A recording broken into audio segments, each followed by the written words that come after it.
ان چھوٹی چھوٹی باتوں میں جب عمر کی احتیاط کا یہ حال تھا تو ظاہر ہے کہ مہمات امور میں وہ کسی قدر محتاط ہوں گے۔ عمر بن خطاب رضی اللہ عنہ نے لوگوں کو احکام پر نکتہ چینی کرنے کی ایسی عام آزادی دی تھی کہ معمولی سے معمولی آدمیوں کو خود خرف وقت پر اعتراض کرنے میں باک نہیں ہوتا تھا۔ ایک موقع پر ایک شخص نے کئی بار عمر کو مخاطب کر کے کہا، اے عمر، خدا سے ڈر۔ حاضرین میں سے ایک شخص نے اس کو روکنا چاہا۔ عمر بن خطاب نے فرمایا، نہیں کہنے دو، اگر یہ لوگ نہ کہیں گے تو یہ بے مصرف ہیں، اور ہم نہ مانیں تو ہم یہ آزادی صرف مردوں تک محدود نہ تھی بلکہ عورتیں بھی مردوں کے قدم با قدم تھیں۔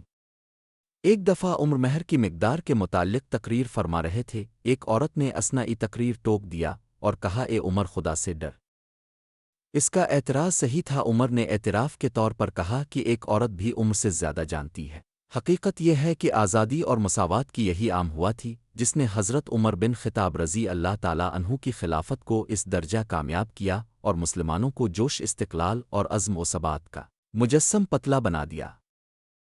خلافت فاروقی رضی اللہ عنہ کی ترکیب اور ساخت بیان کرنے کے بعد اب ہم انتظامات ملکی کی طرف متوجہ ہوتے ہیں اور دکھانا چاہتے ہیں کہ فاروق اعظم نے اپنے عہد مبارک میں خلافت اسلامیہ کو کس درجہ منظم اور باقاعدہ بنا دیا تھا اور کس طرح حکومت کی ہر شاخ کو مستقل محکمہ کی صورت میں قائم کر دیا تھا۔ نظام حکومت کے سلسلہ میں سب سے پہلا کام ملک کا صوبوں اور ضلعوں میں تقسیم ہے۔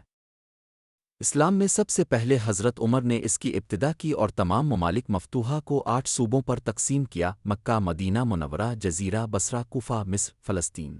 ان صوبوں کے علاوہ 3 صوبے اور تھے: خراسان، آذربائیجان، فارس۔ ہر صوبہ میں مفصلہ ذیل بڑے بڑے عہدہ دار رہتے تھے: والی یعنی حاکم صوبہ، کاتب یعنی میر منشی، کاتب دیوان یعنی فوجی محکمہ کا میر منشی، صاحب الخراج یعنی کلکٹر، صاحب احداث یعنی افسر پولیس، صاحب بیت المال یعنی افسر خزانہ، قاضی یعنی جج۔ چنانچہ کوفہ میں عمار بن یاسر والی، عثمان بن حنیف کلکٹر، عبداللہ بن مسعود افسر خزانہ شرع قاضی اور عبداللہ بن خزہ کاتب دیوان تھے۔ بڑے بڑے عہدہ داروں کا انتخاب عموماً مجلس شورا میں ہوتا تھا۔ عمر کسی لائق راست باز اور متدین شخص کا نام پیش کرتے تھے، اور چونکہ عمر میں جوہر شناسی کا مادہ فطرت نہ تھا، اس لیے ارباب مجلس عموماً ان کے حسن انتخاب کو پسندیدگی کی نگاہ سے دیکھتے تھے اور اس شخص کے تقرر پر اتفاق رائے کر لیتے تھے۔ چنانچہ نہاوند کی عظیم الشان مہم کے لیے نعمان بن مکرن کا اسی طریقہ سے انتخاب ہوا تھا۔